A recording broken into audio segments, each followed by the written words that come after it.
at work, and we would run into each other at the proverbial water cooler, or perhaps talking across cubicles or wherever it might be in the office. We would have these informal conversations among colleagues that can really move the needle in some exciting ways. And trying to outsmart the PowerPoint dynamic, we can kind of really quickly zoom out on. Instead, set up this idea of a cafecito meaning small coffee.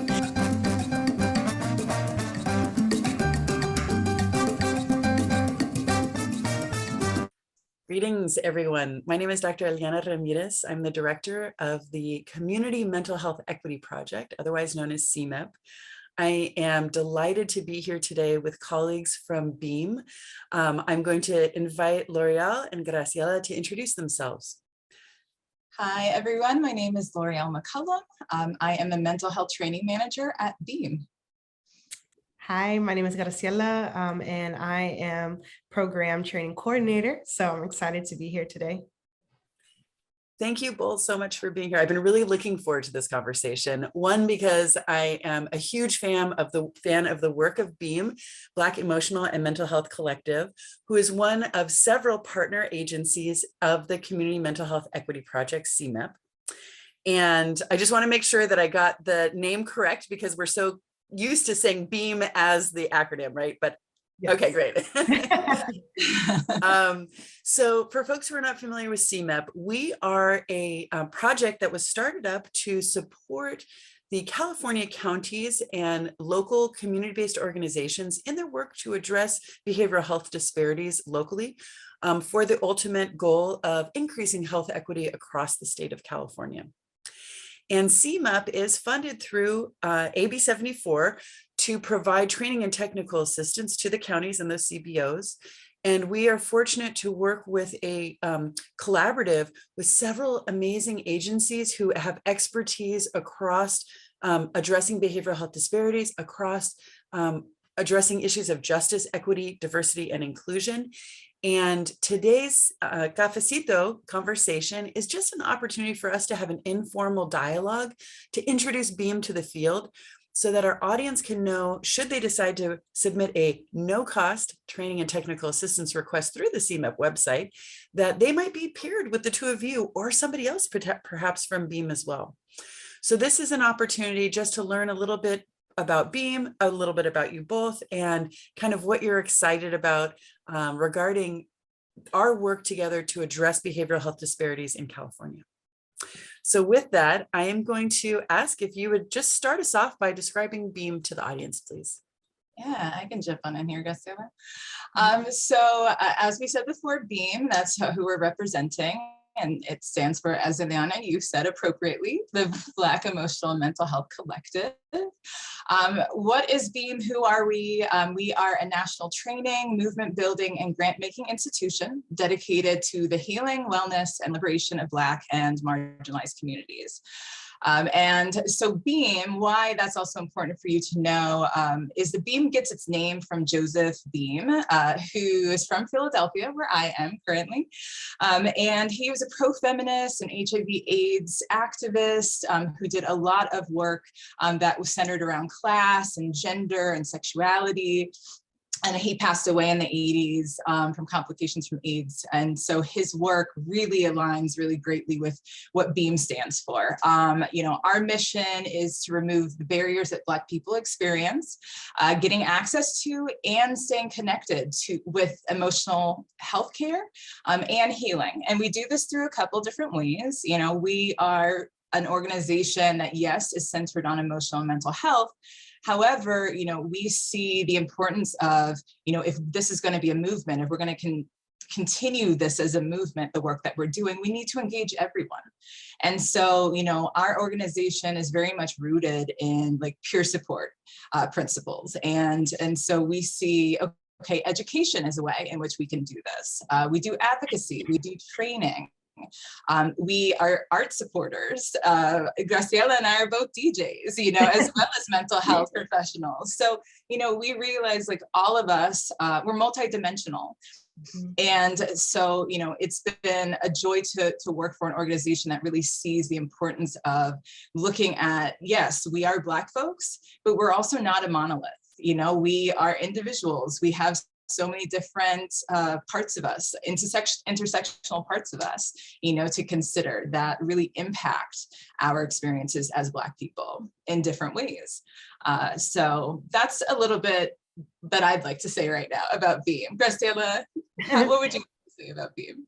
Yeah, I think the thing that makes me so excited to be able to do this work is the idea of community and understanding that we come from all different parts and that our education, our class, like none of those things like separates us. And also healing comes in so many different modalities.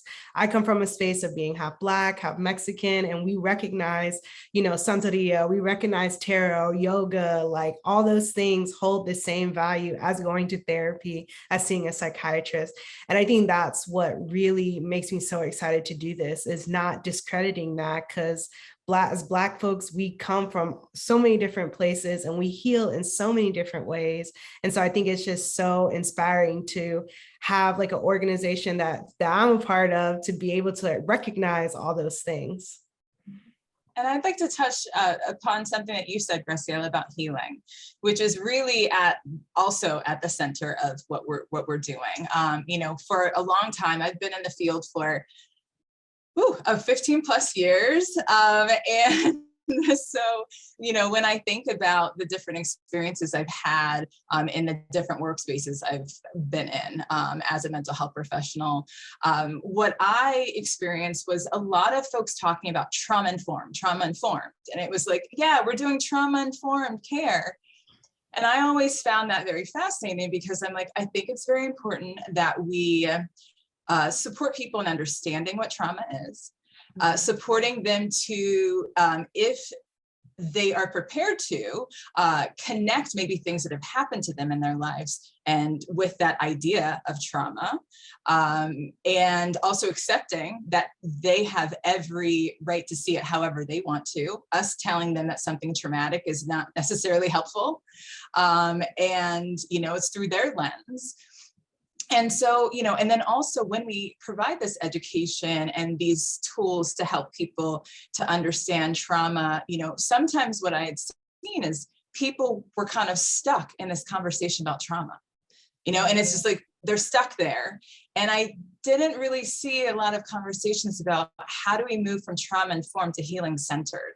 Mm-hmm. And it's not that we're like throwing away trauma-informed, it's like bringing them both together. But I wasn't seeing healing-centered. It's not, what about those tools that can support people to move toward a place of healing? I'm someone who also comes to this work having done some research around like post-traumatic growth. And I've brought that information into our work with Beam, and it has been both heartbreaking, fascinating to hear that people have never heard of that before. But I'm not surprised, because as we've already explained, we are an organization that is focused on the, healing and wellness and liberation of Black folks. And, as you know, Ileana, about like the history, like the unique history of racism, psychiatry, the impact that that's had on us as Black folks, and like even us being given the opportunity to even claim mental health, that has really complicated the conversation about, having mental health in the first place. Because when, intergenerationally, that was never a thing that was ever talked about.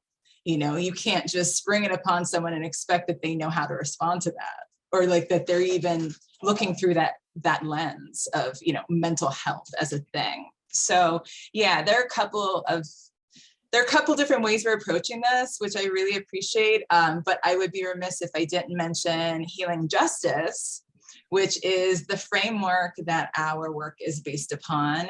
It's both a framework and a movement. And it was created by Kara Page and the Kindred Healing Justice Collective. I believe it was about like 15 years ago, something about that. But I love, what I love about Healing Justice is not only does it identify how we can intervene and holistically holistically respond to this generational trauma and violence.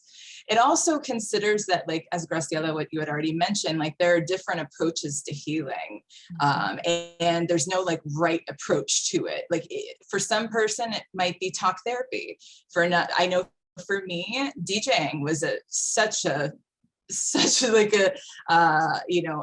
wonderful tool that has been supporting me in my healing. And what I love about Healing Justice, lastly, is that it considers that, yes, there are practices that our ancestors had that supported them in their survival. And if that weren't true, we would not be here today. So considering that, and then my practices that I have learned through, being in this generation that I'm in right now, and combining them is all, part of that like healing justice perspective. So. Every time that I meet with you both, I feel like there's not enough time, and I'm so grateful for you and the way that you show up to this work. And by that, I mean, you have just such a phenomenal way of bringing together pieces, from historical pieces of strength and resilience to contemporary conceptualizations of behavioral health disparities, and coming at this from a place of joy and hope and realism as well. When you talk about post-traumatic growth, and I think right now, 2022, pandemic, wildfires in California, mega storms, this is not the first time that our LGBTQ folks or Indigenous ancestry peoples have experienced pandemics and epidemics. Our communities know a little bit about how to get through right now. And when we can step back and kind of operationalize these approaches, strengths, and that's a term that's used so frequently, but really the ways that our families have gotten us through and our communities have gotten us through, that is even more important about why we do need to hear about those community-defined evidence practices that Graciela was mentioning. And I know this is really resonating with communities across California. We keep hearing this in the listening sessions that we're doing, in the surveys that we're doing with community-based organizations who are serving diverse communities. And so what you're saying, I know, is resonating with people. And right now, in this particular moment, it's so critical. There are so many major challenges that are out there, and that our communities are continuing to step forward and get by, and not just get by, but in many ways also thrive, but also thrive with the grief and the loss and the disparities that we're experiencing. And when I think about, gosh, I talk to you and it's like popcorn in my brain. I'll be honest with you, because I'm like, oh, and they said this and they said that. And oh my gosh. So I wonder if we could go to hearing a little bit about, like, what are you most excited about or looking forward to in working on this CMEP project, which, as I mentioned, we have a number of organizations. In addition to BEAM, we also work with PIRE, the Pacific Institute for Research and Evaluation. They serve Native American and Indigenous agencies across California. We also work with Special Services Groups, SSG, who particularly work with Asian ancestry communities.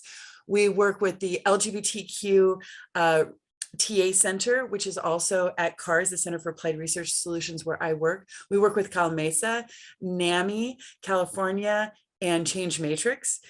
So we've got a number of different organizations who have subject matter expertise working with diverse communities, but also working with agencies during moments of change, and specifically supporting the relationship between community-based organizations and county behavioral health. So with that kind of framework for folks who might be new to CMEP, it'd be great to hear what you're most excited about as joining this collaborative project, please. Yeah, I know for me, I come to this work as someone who's done a lot of work in movement, more so from the Southern perspective. And so I'm so used to like having to fight multiple, triple boundaries, or like things that are like coming up with the government and things that are happening from the state. And so it's really exciting always to connect with what's going on in California and kind of like skilling each other up on what's going on and how to support. Because in so many ways, like California can be so far ahead. And I'm just like, wow, I wish like, Southern states had some of the things that you all have, but then some of the folks in there, like, no, we still have so much work that we need to do. And so I think it's really exciting to be able to understand what's happening across California and like how we can support folks in those areas. And I know for me, that's been really exciting because all I know is like what's going on in the South, how we've have so many things that we need to buckle down on and get through. So it's been exciting to be able to get like insight into what's happening over there. Thank you, Graciela, for that. Because you're also making me think, and I also want to make clear to folks who are watching this, what's unique also about Beam is over the past 2 years now, we went from being an in-person org, we were founded in California.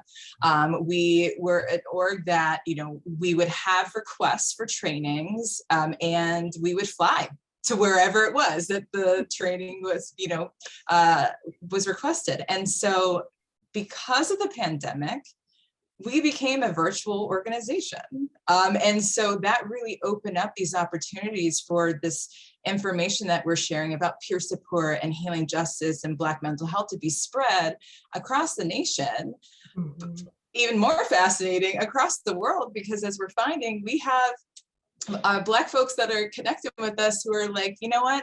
I decided to seek my liberation outside of the United States by moving to India and being a yogi, and I live below the Himalayas. And it's like, word, that is so real, because that's your liberation. I can't tell you how to seek your liberation.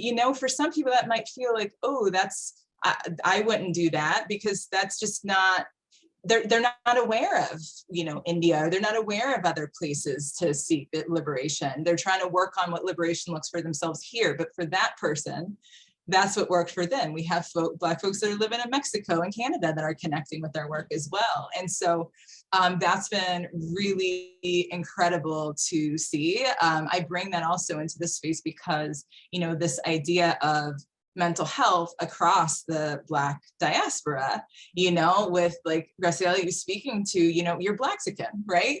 Like we have folks who are joining us who are first generation Africans. Like we have folks who are Black and Asian. We have, like other mixed folks like me, and so it has been really amazing to help folks to be illuminated to those ideas, because we don't necessarily, I think, generally talk about it in those terms with Black mental health. I think there's this like, I don't think it's an assumption, but I think we've just been indoctrinated with this idea that it's like, okay, Black people and like Black people do this thing. Like that's what Black people do. Mm-hmm. And it's like, well, wait a minute, hold up, like we're just as individual, we're just as much individuals as anybody else who's not Black. And so, that is important for people to be made aware of. And we certainly talk about that when we say Black mental health, we're also not speaking about it from the framework of it being heterosexual exclusively, it being Christian exclusively, and it, there are many different ways in which like we're looking at this. And so the other thing I want to bring up about what I'm excited about with this with CMAP is I brought up the concept of like intersectionality, and yes, there may be some requests that could come through where folks are looking to get some support around how to create spaces that are more conducive to healing for Black folks, right? Yeah.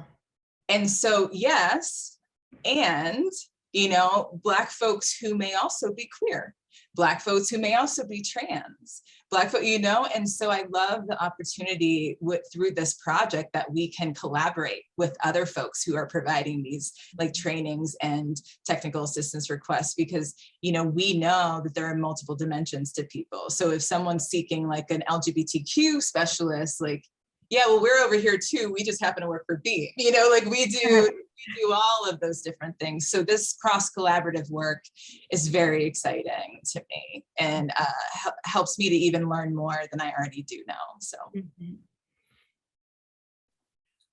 Igualmente. Oh my gosh. Like every time, as I said before, every time I'm in meetings with you both, I just feel like I walk away having a new insight into something that I didn't even necessarily know that I was in need of at that moment before getting into the conversation. I think that's the beauty of TA work, that when people submit a TA request as the experts of their local community, and then we pair them up with a subject matter expert who might come in with some technical expertise or some other kind of expertise, it's the magic of that communal knowledge that's being co-generated together. We're all getting something from this.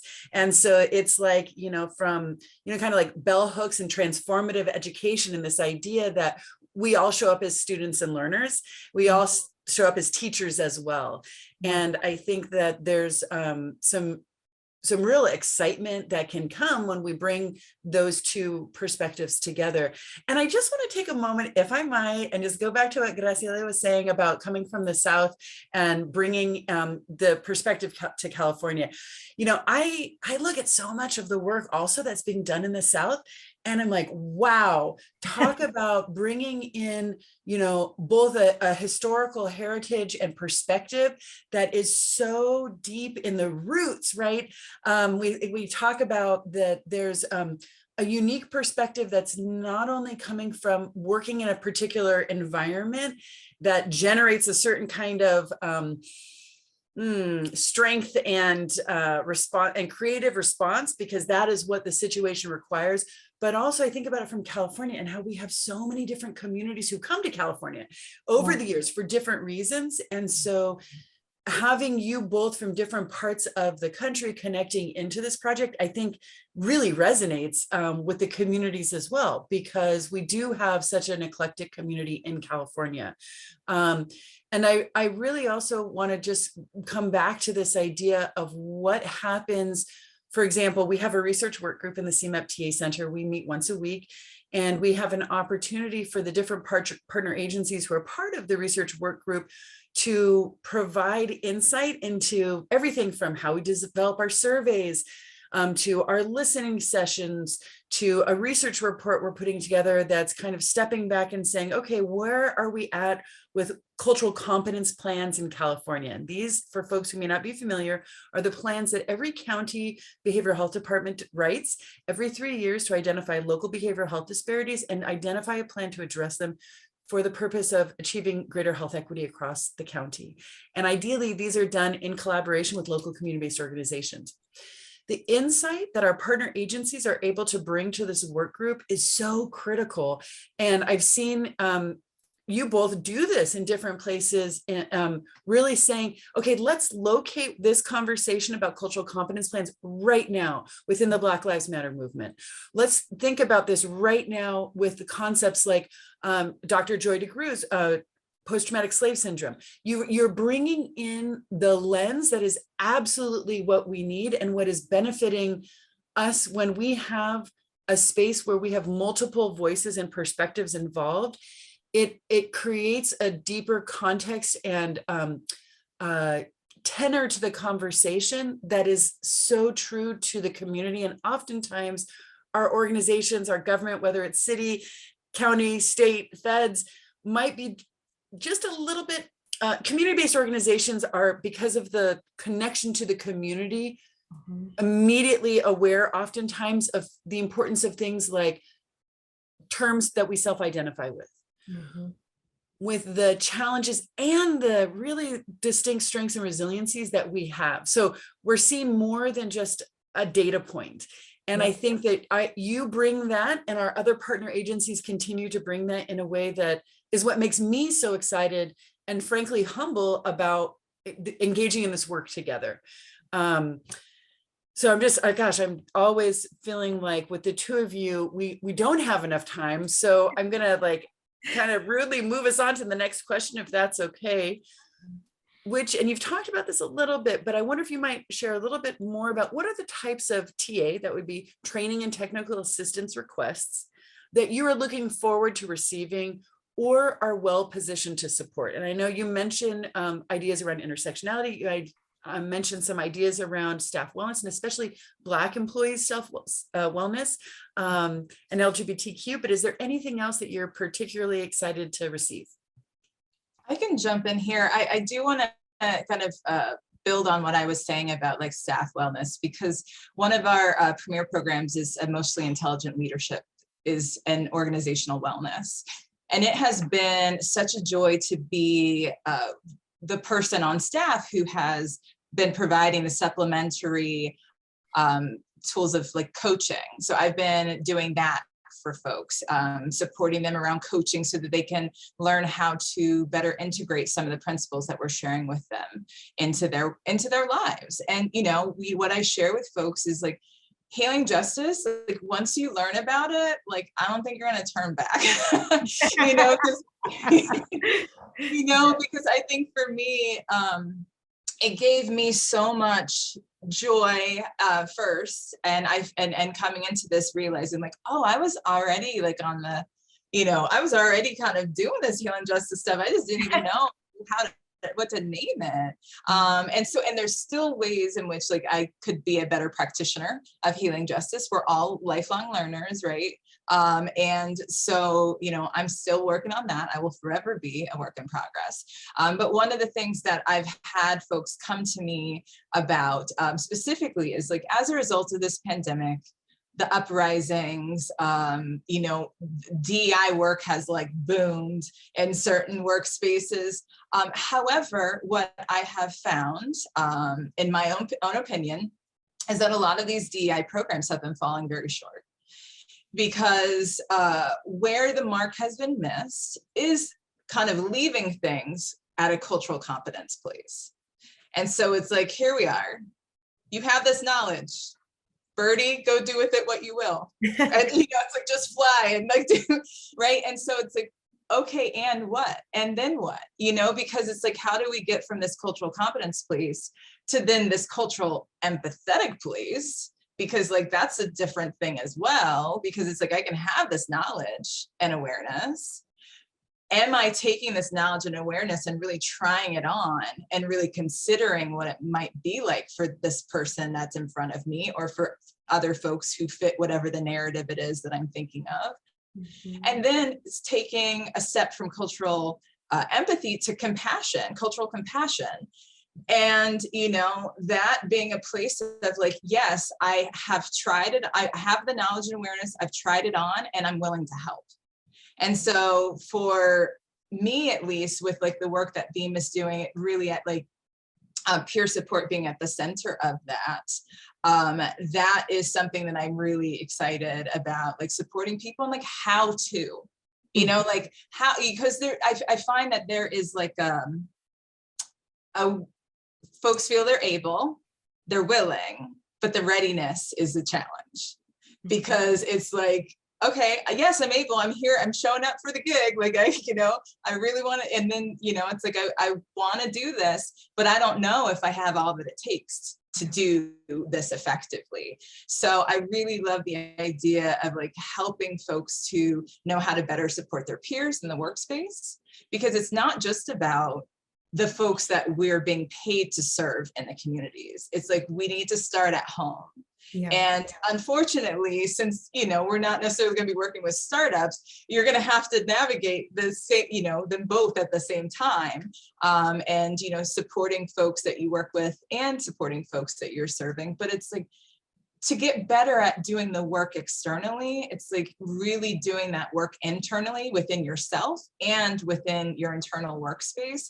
That's where I've seen a lot of the success happen. And I've been made aware of this by these coaching sessions that I've gotten an opportunity to have with folks. And it's been a real joy. And any way in which like that could be, we could do something like that around like technical systems, I'm very excited to provide that. Yes, L'Oreal always says everything like on point. I think most importantly that I really appreciate is like understanding that, like, as someone who did come from like community work and like came into nonprofit, and when Beam was introduced to my life, like getting that like affirmation that I have to like work on myself before I can do anything else like in the world. And I want to drive that point home. It's like, you know, it just makes me think of like Lauryn Hill, you can't win if you ain't right within, you know? It's and so I think it's just so important to understand that so that you can have, you know, longevity in this work to be able to support each other. And that's what peer support is at the end of the day, like seeing like how you can look over to your coworker and understand that like, yeah, they're hurting. That's why they're not able to get that task in on time. Like they're hurting. That's why they're late to work, or they need child support, or they, you know, it helps you understand those things like with your coworkers so that you can show up to this work and, you know, understand that people are trying to show up the best that they can, like you said earlier, while living through multiple pandemics, you know, and being able to support each other through that. And you just reminded me, Graciela, about, you know, I had been working with someone in Atlanta who had shared like they were penalized at in their workspace for needing to take some time off. And this is a person who is Black and of trans identity, and that they could not believe that their workspace, who was so, you know, who basically was like, we're here to support the community and give them what they need, but we're not practicing that within their, you know, their home base. And it's just like, wow, to not consider the fact that this was in 2020 as well, during these uprisings after George Floyd's murder, you know, and it's like, you're not necessarily considering that why this person may not be showing up for work is because that they may be hurting, like Graciela mentioned.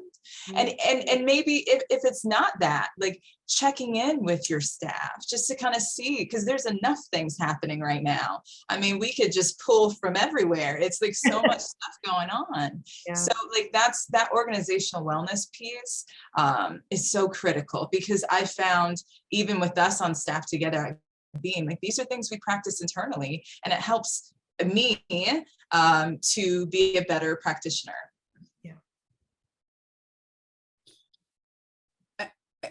You're saying comments that are resonating with what we've heard from ethnic services managers, who are the people at the county behavioral health department level who typically write the cultural competence plans.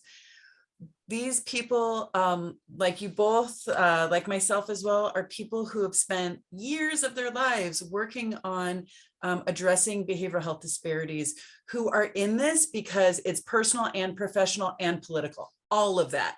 And we give 150% of ourselves, and our communities and our families are so freaking lucky to have us, and our organizations too, right?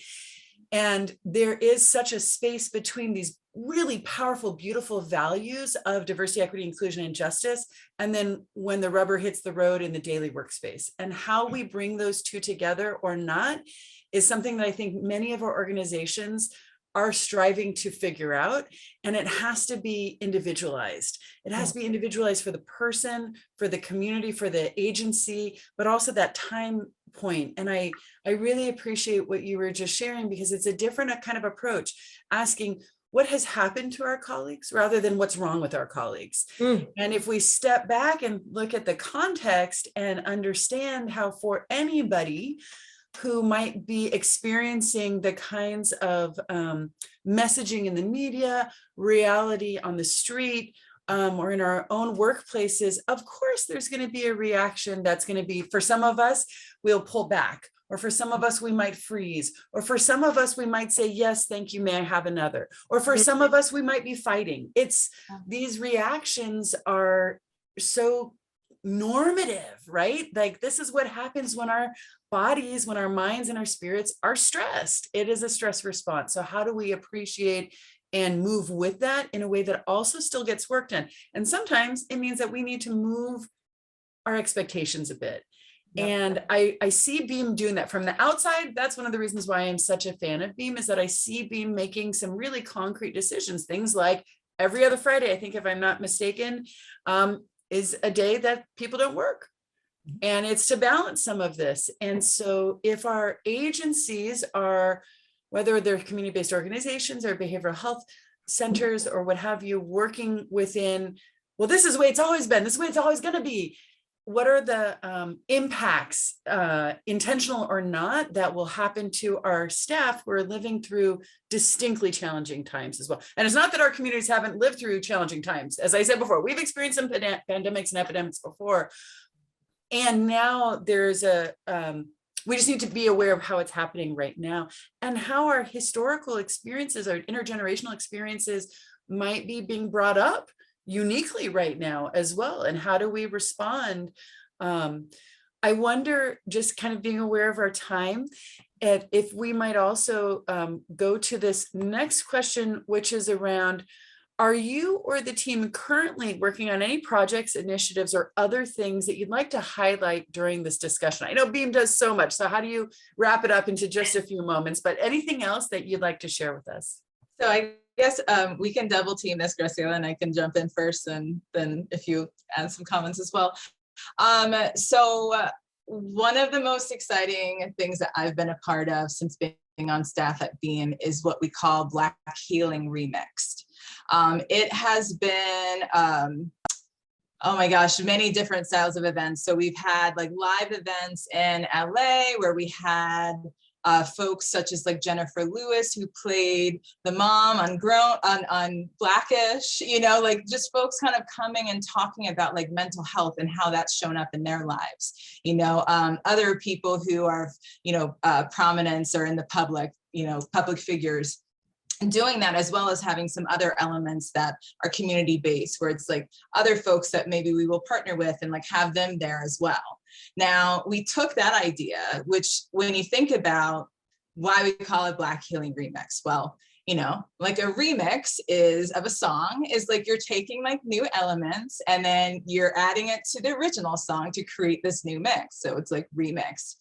And so why we say that is because like to remix healing is like, there are many ways in which I may take certain things to support my own healing and well-being that may not look like the traditional or like the original song.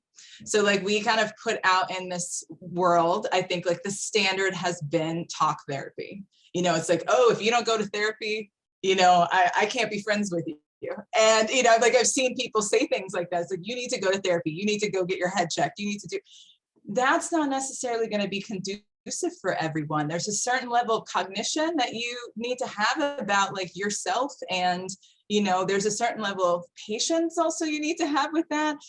Is if you've had experienced any bits of trauma, that could be very hard for you to sit with somebody and just sit for that period of time and have the focus be on you and having to relive some of those things. So that may not be like the first stop on someone's healing path. And so we really consider that like every one of us may have things that we're adding to our toolkit or toolbox to support our healing. So where that brings us to is in May, Mental Health Month, we are doing a summit, and we did our first one last year. That was virtual, and it was incredible. We had some major singers. You got to help me, the elder. I'm an elder millennial. So Graciela, who is it? Chloe and Hallie. Beyonce children. So we had like Chloe and Hallie, who are a big deal. We had like we had actors also involved, and we did some workshops as well around peer support, around Black masculinity reimagined, which is one of our programs that we do. And so we're going to take what we did last year, build on that, and just continue to bring this like messaging to the world around like how Black mental health is not just one thing. There are many different approaches to it, many different parts of ourselves to consider and with our healing.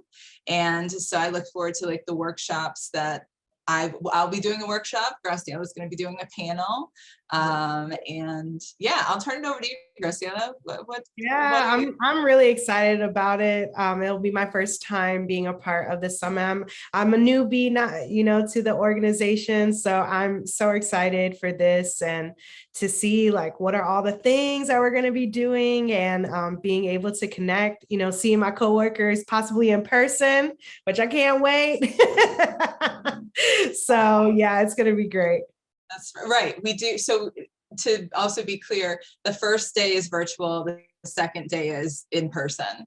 And that's not something we had done before as the team that we are. And, it's a very fascinating world we live in right now with being remote. I've never met any of my coworkers. So, there's that. And so we present that idea to everybody because anyone who is interested in attending can attend. That particular event is not exclusive to Black folks. It is, certainly for folks who are very interested on how to support their Black peers and family members and loved ones around peer support and other aspects of mental health. Sounds so exciting. Oh my gosh. And thank you for talking about the importance. This is a great way. A lot of people will say that they want to learn how to show up as an ally or co-conspirator, any number of terms that people will use to describe commitment to centering Black experiences and Black wellness, which is a part of everybody's wellness. And so I'm hearing you say this is an invitation to everyone to join. And I also really appreciate and respect that Beam also does a variety of programming that's specifically for the Black community. And Black communities, I should say, excuse me. And so I really appreciate both of those ideas. And also what I keep hearing you talk about is how important it is that we center our own wellness, all of us in the work that we do.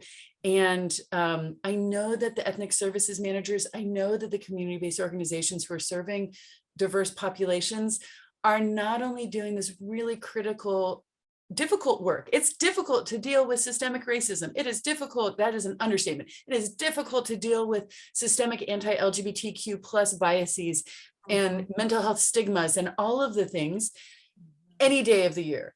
Yep. But especially in this year, and especially in the last several years. And so the folks who have been stepping up into these roles consistently, I just want to say a shout out to our audience, who are oftentimes going to be those people. They are carrying the extra burden and weight of responsibility to care for our communities, our precious, precious communities, but they're also oftentimes the people who are doing extra work in their families and in their neighborhoods, right? We are those people. And so when we can show up for ourselves in the same way that we're showing up for these communities, we deserve it.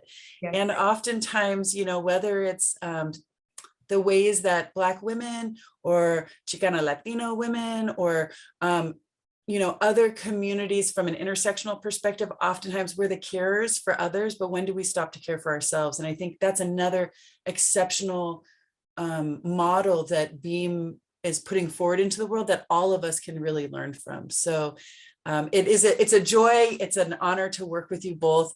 And I'm so excited for people to go to the CMEP TA Center website, put in a TA request. You can have no cost training and technical assistance with Beam and any of the other organizations that are partnering on the CMEP TA Center. So thank you so much, L'Oreal, Graciela, for your time today. And thank you to your work in the community for all of our audience. Thank you. And thank you, everyone.